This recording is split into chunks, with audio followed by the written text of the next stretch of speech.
할렐루야. 우리 좌우에 계시는 성도님들과 인사하겠습니다. 주님의 은혜입니다.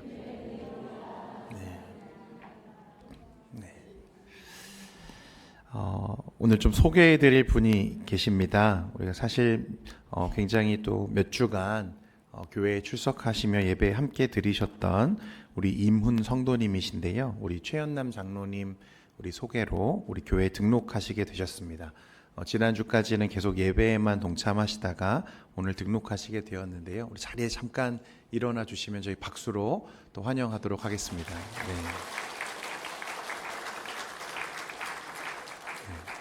네, 자리에 앉아주시고 예배 마치고 저와 함께 또 사진 찍고 교제하면 좋겠습니다. 우리 새로 등록하신 분들이 교회와 공동체와 또 우리 모든 예배와 사역 안에 잘 뿌리 내려질 수 있도록 여러분 함께 기도해 주시고 응원해 주시면 감사하겠습니다. 성도 여러분, 오늘 저와 여러분이 함께 나눌 이 사도행전 15장의 말씀은 사도 바울과 바나바의 1차 전도 여행이 마쳐지고 2차 전도 여행을 떠나기 전에 일어났던 초대교회 역사에서 가장 중요한 사건 중 하나를 기록한 말씀입니다. 여러분, 우리가 말씀을 통해 나누었습니다만 바울과 바나바가 떠났던 1차 전도 여행은 그야말로 기적적인 성령의 역사가 계속해서 일어났던 그런 은혜로운 여정이었습니다. 험난한 타국 땅에서 복음이 선포되어질 때 참으로 놀라운 일들이 많이 일어났죠. 모세의 율법이 뭔지, 구약의 제사 제도가 뭔지, 예수 그리스도의 이름조차 한번 들어본 적 없었던 이방인들이 오직 예수 그리스도 십자가 복음을 듣고 믿음으로 하나님께 돌아오는 역사가 계속해서 일어났습니다. 비록 루스드라에서 바울이 돌에 맞아 죽은 줄 알고 성 밖에 버려지는 극심한 고난도 겪어야 했지만 사도들은 굴하지 않았고 계속해서 복음을 전했어요. 그래서 결국 그들이 가는 곳마다 교회가 세워지고 주를 믿는 이방인들이 계속해서 돌아오는 역사가 일어났습니다. 이제 바울과 바나바가 사역을 마치고 돌아와서 자신들을 파송하고 후원해 주었던 안디옥 교회에게 이제 사역을 보고하는 시간이 있었어요. 안디옥 교회는 두 사도의 선교 보고를 들으면서 온 공동체가 기쁨과 감격을 함께 누리기 시작했습니다. 하나님께서 이방인들에게도 오직 예수 그리스도를 믿는 믿음 하나만으로 구원의 문을 활짝 열어주셨습니다. 그들도 우리와 똑같이 성령을 받았습니다 라는 이 사도들의 보고를 듣고 안디옥 교회 성도들은 기쁨과 또 감격을 감출 수가 없었다는 거예요. 너무 기뻤다는 것입니다. 아니, 이게 그렇게 기뻐할 일인가? 그런 표정으로 다들 지금 듣고 계시는 것 같은데, 제가 전에 사역할 때 필리핀 민다나오 섬에 제가 3번 같은 곳에 단기 선교를 인솔해서 다녀온 적이 있습니다. 여러분, 이 민다나오 섬은 무슬림이 굉장히 강성한 곳이고요. 대다수는 천주교를 믿는 그런 곳입니다. 이제 청년들을 인솔해서 단기 선교를 가보면요, 다른 곳도 참 좋지만 이곳에서만 느끼는 특별한 은혜가 있는 것 같아요. 그들의 열악한 환경에도 우리 청년들이 놀라지만 더 놀라운 것은 그곳에 나와 같은 신앙을 고백하고 나와 같은 주님을 주로 고백하고 그래서 언제라도 나와 형제요 자매가 될 수 있는 믿음의 사람들이 있다는 사실에 놀라고 말할 수 없는 감격을 누리게 되는 거예요. 이곳에서 선교하고 계시는 선교사님은 제 은사님이기도 하고 저와 굉장히 또 같이 믿음의 은혜를 나누는 또 동역자이기도 한데, 이분은 이미 대다수가 천주 교도인 다바오 지역에서, 하지만 구원이 무엇인지, 천주교가 이미 많이 들어가 있지만 사실 실제적인 구원과 생명이 무엇인지 전혀 알지 못하는, 복음이 무엇인지 잘 알지 못하는 사람들에게 진짜 복음이 무엇인지 또 생명이 무엇인지를 가르치고 그런 복음적 사명을 감당할 수 있는 교회를 세우는 일에 지금 전력을 하고 계세요. 이 목사님은 사역하시는 그 교회를 통해서 신실한 제자들을 세우고 그들로 벌써 세계의 복음적인 교회를 지역에 세우셨습니다. 숫자가 중요한 게 아니라 그들이 진짜를 말한다는 게 정말 중요하고 귀한 거더라고요. 그래서 가보면요, 정말 조금의 이질감 없이 나와 같은 믿음, 나와 같은 생명을 전혀 다른 문화, 전혀 다른 인종, 전혀 다른 지역에서 다른 사람들이 공유하고 있다는, 함께 누리고 있다는 사실에 말할 수 없는 감동을 받게 되는 거예요. 그래서 매일 사역을 마치면 밤에 모여서 이제 품평회를 하게 되는데, 이 모임을 하다가요, 막 밤을 지새우는 일들이 일어나기 시작합니다. 그 감격함에 울기도 하고 웃기도 하고, 하나님이 그날 사역 가운데 나에게 주신 마음과 그 감격, 그래서 그 영혼이 나와 같은 믿음, 생명을 나누는 형제가 되었다는 것에서 오늘 내가 현장에 누린 그 은혜를 저녁에 모여서 우리 공동체 지체되고 함께 나누기 시작할 때, 나만 누린 게 아니라 함께 누렸다는 것을 깨닫게 되어질 때 그 은혜가 폭발하듯이 작동하기 시작하는 거예요. 그 감사와 기쁨은 말할 수가 없는 거예요. 그래서 청년들에게 이제 그만하고 좀 자라, 내일 사역해야 되는데 그만해야 되지 않겠냐, 말려도 소용이 없어요. 계속해서 오늘 있었던 이야기들 나누고, 너도 그랬어? 나도 그랬어? 라면서 그 은혜가 정말 말할 수 없는 은혜가 부어지기 시작하는 거예요. 나 혼자만 누리는 게 아니라 그 기쁨을 함께 누릴 수 있다는 것이 얼마나 감사한지 모릅니다. 그래서 선교하러 갔다가 도리어 선교당하고 오는 그런 일들이 계속 일어나게 돼요. 여러분, 안디옥 교회에 지금 그런 일이 지금 일어나고 있다는 거예요. 주 예수의 생명과 복음을 저 이방인들이 받아들이게 되고, 그곳에도 나와 똑같은 생명, 믿음을 고백하는 자들이 있다는 사실에 그들은 지금 기뻐하며 감격했다는 것입니다. 그런데 여러분, 이렇게 은혜가 충만하고 또 성령이 충만하던 안디옥 교회에 뜻밖의 문제가 하나 발생하기 시작했어요. 오늘 본문 1절 말씀에 보면 어떤 문제인가 나오는데요, 우리 같이 한번 1절 말씀 보겠습니다. 시작. 어떤 사람들이 유대로부터 내려와서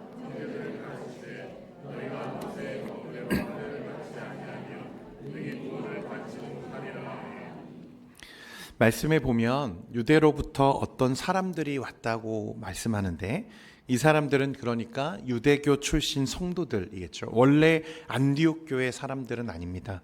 아마 예루살렘에서 온 사람들인 것 같아요. 그런데 이 사람들이 뭐라고 말하며 가르치기 시작했냐면, 너희가 모세의 법대로 할례를 받지 아니하면 능히 구원을 받지 못하리라고 말했습니다.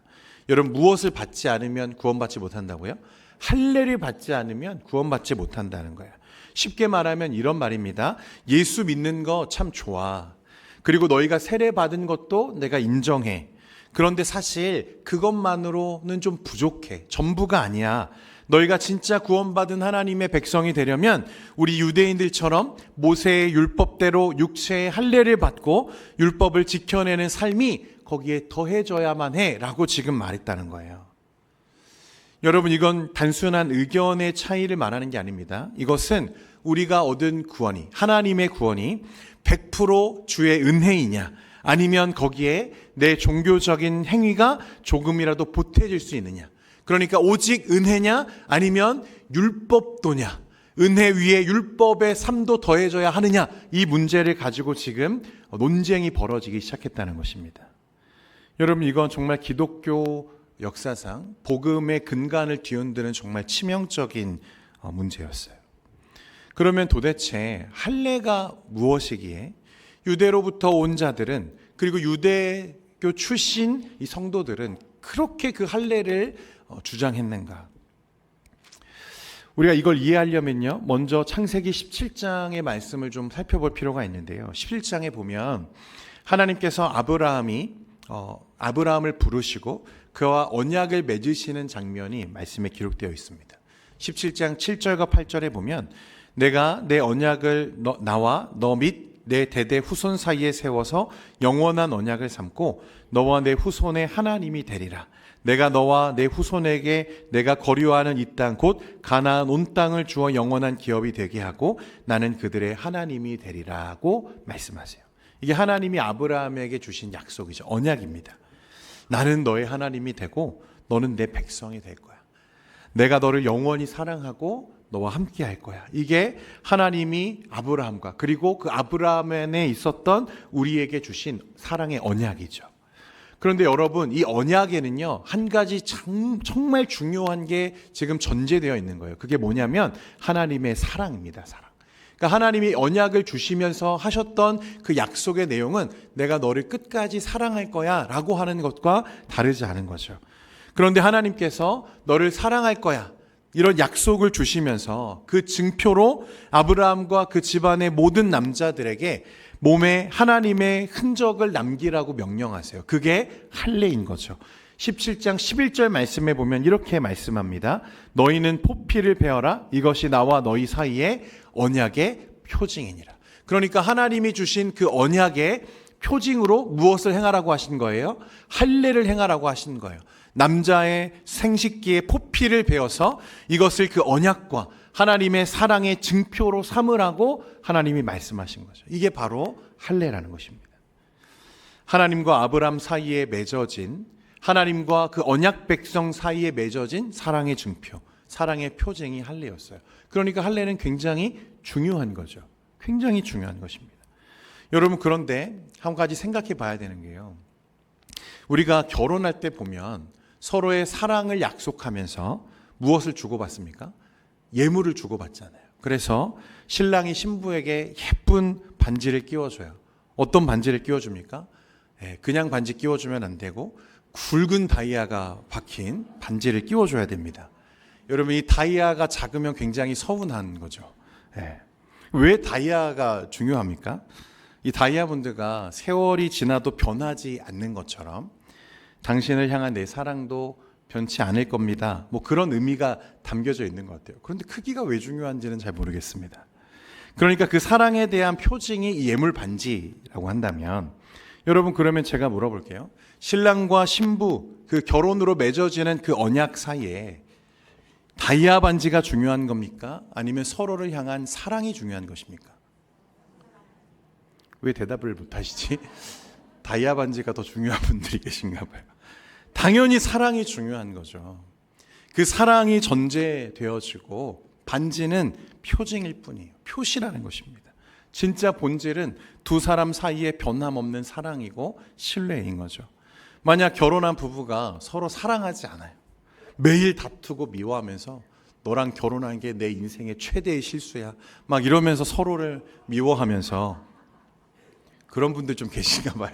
네. 나 다이아 반지 꼈으니까, 내 다이아 반지는 알이 굵으니까 우리는 완벽한 부부야, 그렇게 말할 사람이 어디 있냐는 거예요. 여러분, 사랑이 없으면 그 반지는 그저 여러분 쇠붙이에 불과한 거죠. 진짜 중요한 것은 그러니까 사랑이라는 거예요.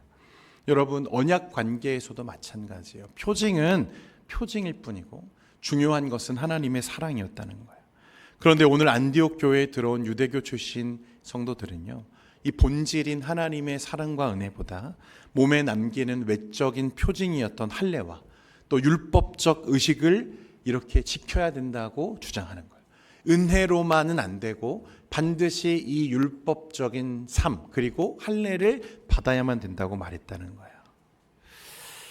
여러분, 우리가 예물 반지 귀하죠. 중요합니다. 그렇지만 실제로는 그렇게 사랑하며 살지 않으면서 내가 예물 반지를 끼고 있으니까 우리 부부는 사랑하고 있는 거야, 그렇게 여기면 안 되는 거예요.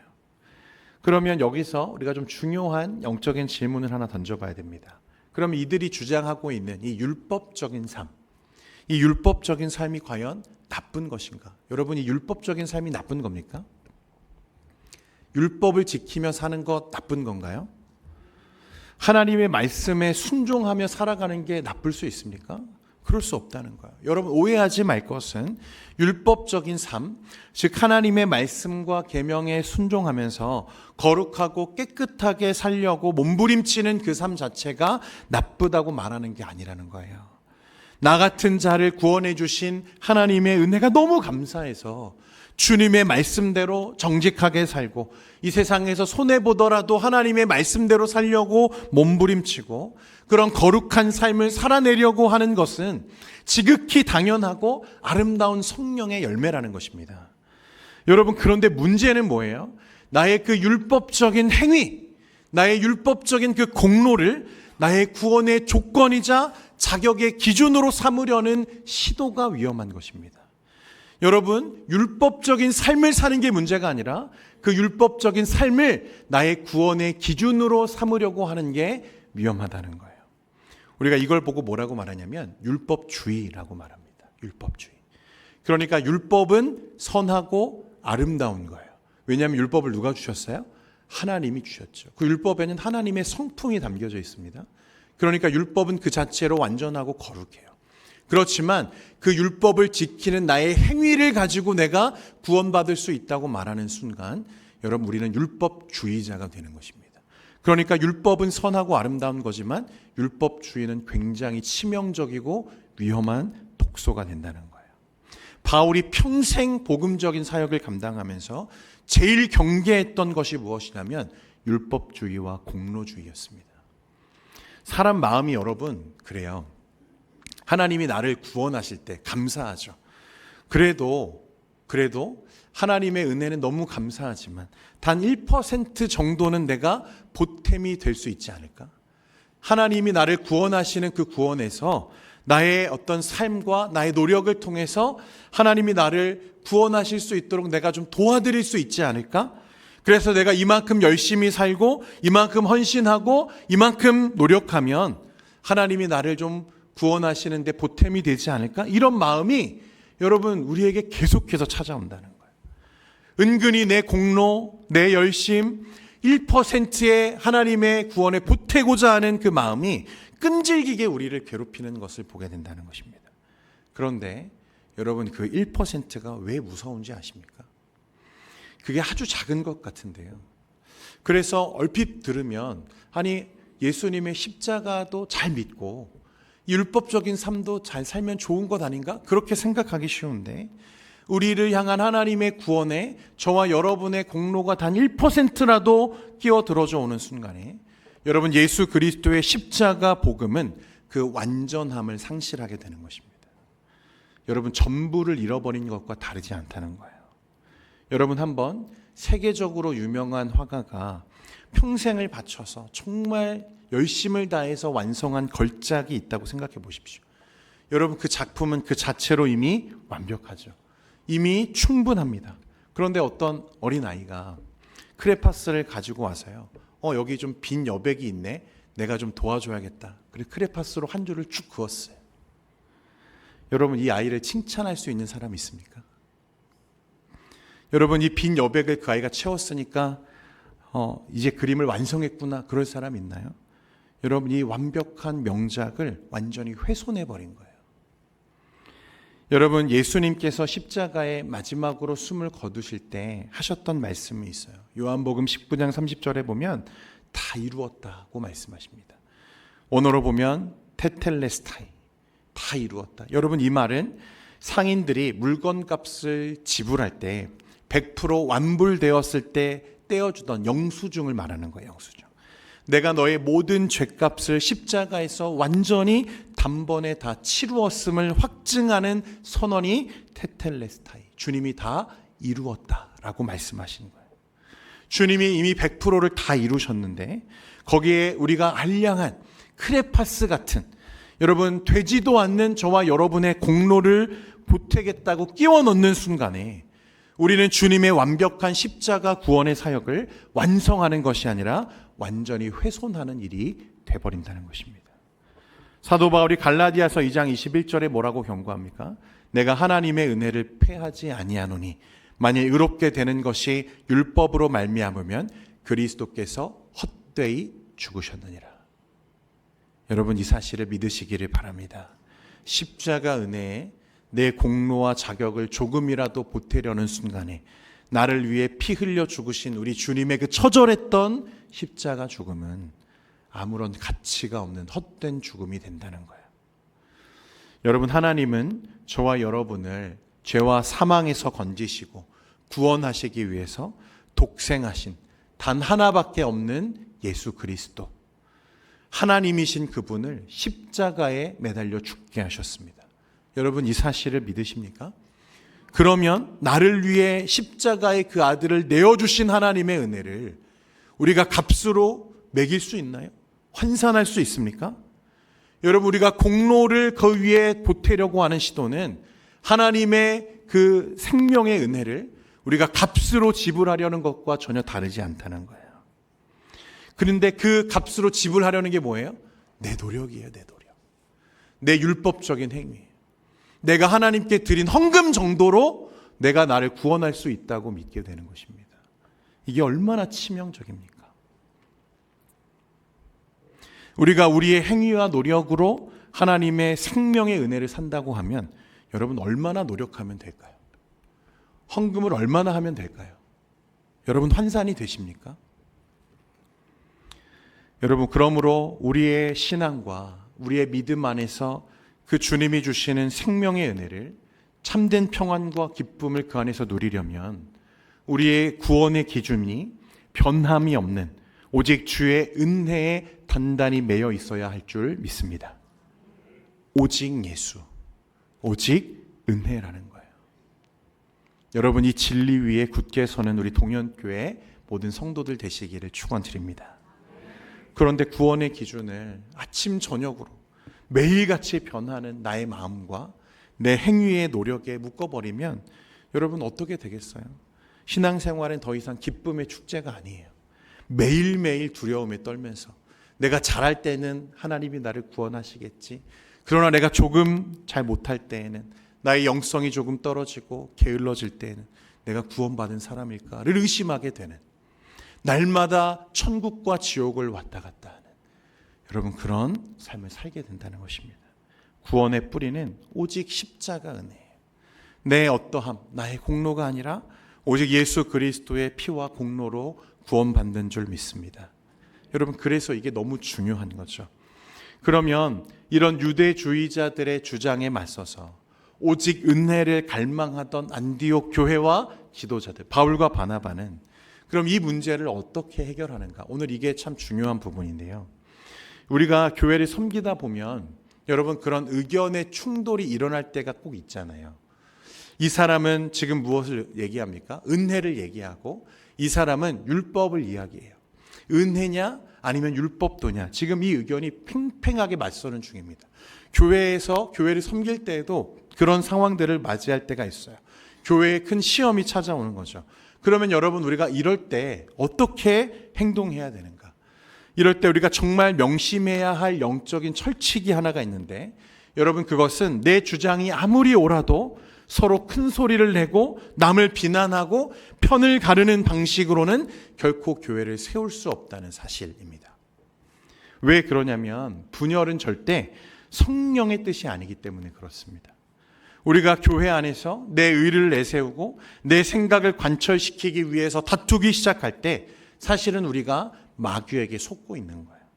마귀가 교회를 무너뜨릴 때 쓰는 뻔한 각본이 이거예요. 서로를 대립하게 만들고 험한 말로 상처를 주기 시작하고 감정을 뒤틀리게 만들어서 미워하게 만들고 편을 가르는 것입니다. 여러분 그런데 성경은 우리에게 뭐라고 말하죠? 에베소서 4장 3절 말씀에 우리 같이 한번 읽겠습니다. 에베소서 4장 3절입니다. 시작. 평안의 아멘. 성령님은 언제나 우리를 하나 되게 하시는 분인 줄 믿으시기를 바랍니다.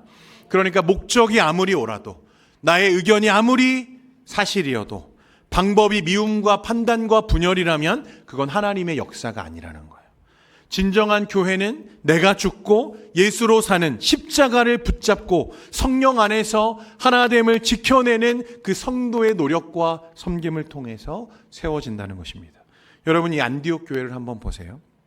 자칫하면 지금 은혜파와 율법파가 서로 나뉘어서 어떨 위기예요? 교회가 나뉘어질 위기예요. 그때 안디옥 교회가 정말 지혜로운 결정을 하나 내립니다. 2절 말씀에 나오는데 우리 2절도 같이 한번 읽겠습니다. 시작. 바울 및 바나바와 그들 사이에 적지 아니한 다툼과 변론이 일어난지라 형제들이 이 문제에 대하여 바울과 바나바와 및 그 중에 몇 사람을 예루살렘에 있는 사도와 장로들에게 보내기로 작정하니라. 이게 무슨 말이냐면 여러분 우리 여기서 이렇게 싸우지 맙시다. 감정으로 교회를 찢지 맙시다.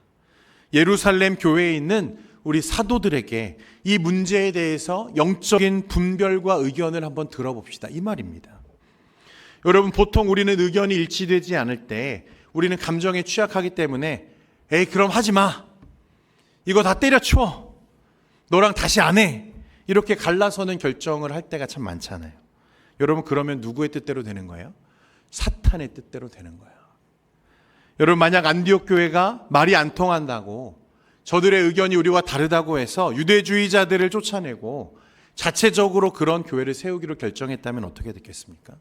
기독교 역사는 유대인 기독교와 이방인 기독교 두 개의 종교, 두 개의 교회로 영원히 찢어지는 결과가 생겼을 거예요. 안디옥 교회는 그러니까 자신들의 옳음을 증명하는 것도 중요하지만 무엇이 더 중요했습니까? 온 교회의 하나됨을 지키는 게 너무 중요했다는 거예요. 그래서 지금 어디로 올라가요? 예루살렘으로 올라가요. 사도 바울과 바나바가 그들과 별로나 실력이 없어서 올라간 것이 아닙니다. 교회의 하나됨, 성령께서 하나 되게 하신 것을 힘써 지키기 위해서 예루살렘으로 지금 올라가게 된 거예요. 내 주장을 끝까지 관철시켜서 내가 그것으로 저들을 이기려고 교회를 분열시키는 선택을 한 게 아니라 성령의 하나 되게 하신 교회를 지키기 위해서 영적인 질서에 순종하는 길을 택했다는 거예요. 그렇게 해서 여러분 이제 무엇이 이루어지냐면 예루살렘 공의회, 이 최초 기독교 역사상 최초의 총회가 열어지게 됩니다. 예루살렘 교회에 도착한 바울과 바나바는요, 자기들이 이방 땅에서 어떻게 복음을 전했고 어떻게 이방인들이 예수를 믿고 돌아왔는지, 그 성령의 역사가 어떻게 그 땅에서 이루어졌는지를 예루살렘 교회에도 보고를 했습니다. 4절 말씀에 보니까 예루살렘에 이르러 교회와 사도와 장로들에게 영접을 받고 하나님이 자기들과 함께 계셔 행하신 모든 일을 말하매 그랬습니다. 그래서 지금까지 성령께서 이방인들과 이방인들의 지역에서 행하신 놀라운 구원의 역사를 지금 보고했다는 거예요. 그런데 그 보고를 받고 5절에 보면 어떤 반응이었는가 하면 5절 말씀 같이 읽겠습니다. 5절입니다. 시작. 바리새파 중에 어떤 믿는 사람들이 일어나 말하되 이방인들에게 할례를 행하고 모세의 율법을 지키라 명하는 것이 마땅하다 하니라. 그러니까 이 예루살렘 교회에도 뭐라고 말하는 사람이 있어요? 그곳에 무엇이 필요하다? 율법과 할례가 반드시 필요하다는 사람이 그곳에도 있었다는 거예요. 그래서 보고를 들은 후에 바리새파 출신의 믿는 사람들이 일어나서 말하기 시작합니다. 그래도 이방인들에게 할례를 행하고 모세의 율법을 지키라고 명하는 것이 마땅하다. 이게 예루살렘 교회의 솔직한 분위기였다는 거예요. 수십 년, 아니 평생을 뼛속 깊이 유대교의 율법과 전통에 찌들어 살아온 그들에게 아무 자격도 없고 율법도 모르는 저 이방인들이 오직 예수 믿는 믿음 하나만으로 구원받을 수 있고 그들이 우리와 하나 될 수 있다는 사실이 그들에게는 도무지 납득되지 않는 일이었다는 것입니다. 여러분, 우리도 작은 습관 하나 고치는 거 쉽습니까? 어렵습니까? 정말 어렵잖아요. 그런데 일평생 율법을 의지하는 삶을 살았던 사람들이 예수 믿게 되었을 때, 물론 예수를 믿지만, 그래서 그 은혜에 너무 감사하지만 나의 구원과 율법적인 삶이 아무런 관련이 없다는 사실을 그대로 받아들이기가 너무나 어려웠다는 것입니다. 그래서 처음에는 이 숨막히는 예루살렘 교회의 분위기 앞에서 사도 바울 마음도 굉장히 낙심이 됐을 거예요. 이방인들에게 이렇게 율법의 짐을 지워야 되는가? 교회가 그렇게 결정하게 되는가?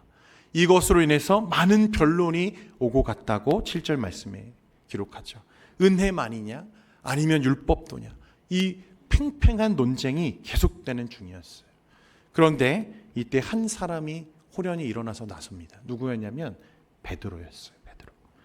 그리고 그가 예루살렘 교회와 지도자들을 향해서 자신의 이 영적인 체험을 그들에게 쏟아내기 시작합니다. 그 내용이 7절부터 9절까지인데요. 우리 말씀 길지만 한번 같이 읽겠습니다. 7절부터 9절까지입니다. 시작. 많은 변론이 있은 후에 베드로가 일어나 말하되 형제들아 너희도 알거니와 하나님이 이방인들로 내 입에서 복음의 말씀을 들어 믿게 하시려고 오래전부터 너희 가운데서 나를 택하시고 또 마음을 아시는 하나님이 우리에게와 같이 그들에게도 성령을 주어 증언하시고 믿음으로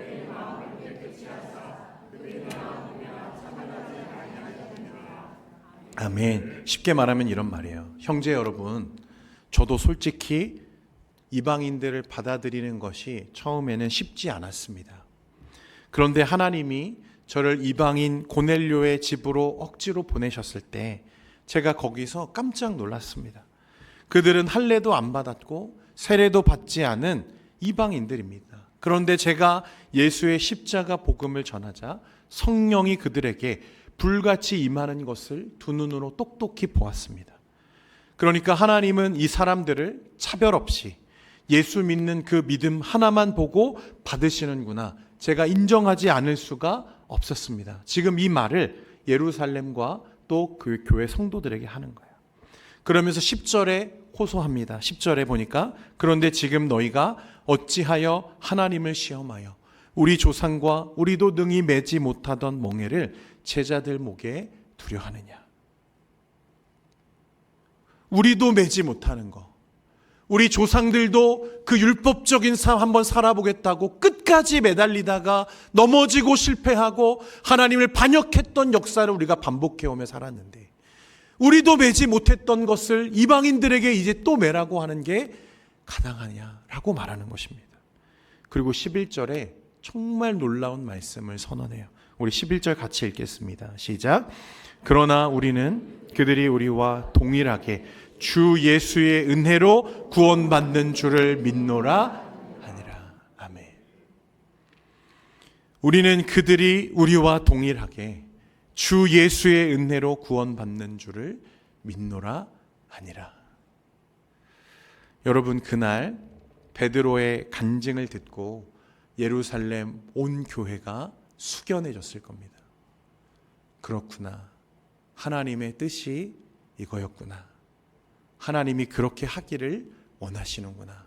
중요한 건 반지가 아니라 사랑이구나. 그걸 그들이 깨닫기 시작하는 거예요. 그리고 성도들의 마음이 움직여지기 시작합니다. 그리고 이루어지는 일들을 통해서 이 진리를 그들이 확고하게 받아들이고 세우기 시작했어요. 오직 예수, 오직 은혜로만 구원받는다는 이 진리가 온 교회에 확립되어지고 서게 되는 일이 이루어진 것입니다.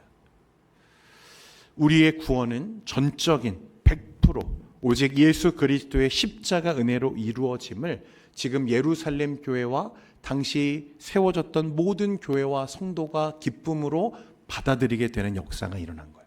그리고 여러분, 하나님의 구속사적인 관점에서 보면 저와 여러분, 그러니까 우리 동현교회를 포함해서 이후에 오직 예수와 오직 은혜를 고백하는 모든 교회를 하나 되게 하신 일이 지금 이 순간 확정되어지고 일어나게 되었다는 사실입니다.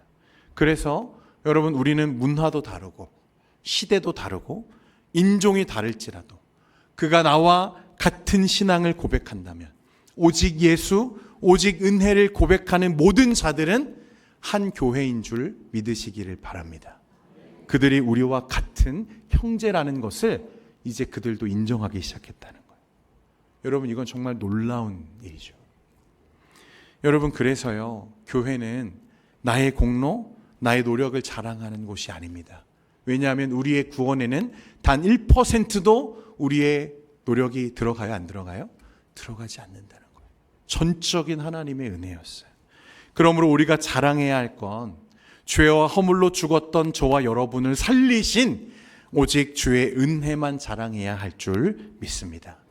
우리가 주의 일을 하다 보면 가끔 나와 의견이 맞지 않는 사람들을 만날 때가 있어요. 여러분, 그럴 때 너무 내 의견을 앞세우지 마십시오. 내 뜻을 관철하려고 너무 노력하지 마십시오. 교회는 내 뜻을 관철시킬 때 세워지는 공동체가 아니에요. 내 의견을 앞세워서 세워지는 것이 아니라는 것입니다. 우리가 하나님이 세우신 교회의 질서 위에 순응할 때 그 교회를 하나님께서 이끌어 가시는 거예요. 우리가 할 것은 성령께서 하나 되게 하신 것, 교회의 하나됨을 힘써 지키는 것인 줄 믿습니다. 여러분, 우리가 지켜야 될 것은 그러니까 내 마음과 내 생각이 아니라 여러분, 우리를 하나 되게 하신 성령의 은혜를 우리가 지켜야 한다는 거예요. 바라기는 오늘 그 일을 위해서 자신의 의견을 접고 예루살렘 교회의 질서에 순응했던 안디옥 교회와 바울과 바나바처럼 우리 동년교회와 우리 모든 교회 성도님들도 그렇게 하나님의 나라와 교회를 세워가는 진실한 일꾼들 되시기를 주님의 이름으로 축원드립니다. 오직 예수, 오직 은혜입니다. 여러분, 우리가 드러내고 자랑해야 할 것은 여러분 다른 게 아니에요. 내가 하나님이 나를 구원하시는데 한 게 아무것도 없는데 자랑할 게 무엇입니까? 여러분, 이건 100% 하나님의 은혜였어요. 선물입니다. 내가 선물로 거저 받았으니 내가 자랑할 것이 없다는 것입니다. 그러므로 여러분, 그런 복음적 진리 위에 굳게 서서 이제 예수를 자랑하고 예수를 드러내는 여러분들의 삶 되시기를 축원드립니다. 10월 18일에 우리 태신자 전도 초청 주일이 있습니다. 여러분, 예수를 좀 자랑하십시오. 나의 공로를 드러내고 나의 종교적 열심을 드러내는 게 아니라 나를 구원하신 그 예수 그리스도의 십자가 사랑을 여러분 좀 전해보십시오. 여러분, 그곳에 성령께서 일하실 줄 믿습니다. 죽은 자들이 살아나고, 여러분, 전혀 복음과 상관없어 보이는 이방인들, 예수를 전혀 알지 못했던 자들이 그 복음 앞에 꼬꾸러지고, 그들이 나와 동일한 생명을 고백하는 자들이 되게 되는 것, 여러분, 그것보다 기쁜 일이 없다는 거예요. 그것보다 감사한 일이 없습니다. 여러분, 그런 일들이 우리 안에 일어날 때 저는 우리 동년교회가 복음으로 폭발할 거라고 믿습니다. 생명이 나누어져야 돼요. 예수 그리스도가 확고하게 전해져야 됩니다. 그런 교회 위에 하나님이 은혜 주실 줄 믿습니다.